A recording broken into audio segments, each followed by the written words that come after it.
La France veut rattraper son retard européen en matière d'énergie renouvelable. 50 parcs éoliens en mer sont notamment programmés d'ici 2050. Mais une nouvelle loi doit encore être adoptée. Le gouvernement veut accélérer les procédures car il y a urgence. 60%. C'est selon RTE la proportion d'électricité que nous devons produire en plus à l'horizon 2050 pour répondre à nos besoins croissants d'électrification pour l'industrie, pour les transports et les bâtiments, si nous voulons devenir le premier grand pays industriel au monde à sortir des énergies fossiles et à atteindre la neutralité carbone.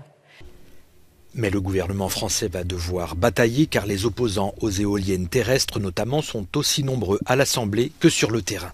D'ici 2025, on doit doubler le nombre d'éoliennes en France. On en a 8 000, il en faut 16 000. Dans le département du Var, qui fait partie de la région sud, des 8 départements de la région sud, on a un déficit éolien et un déficit en photovoltaïque. Par conséquent, l'idée, c'est d'accélérer la mesure, mais de façon outrancière, sur des chantiers qui ne sont pas vertueux. Outre l'éolien, le gouvernement français veut aussi multiplier par 10 la production d'énergie solaire, comme ici en Grèce. Pressée par Bruxelles, la France n'a pas le choix. En 2020, elle était le seul pays de l'Union européenne à n'avoir pas respecté son calendrier de transition énergétique décarboné.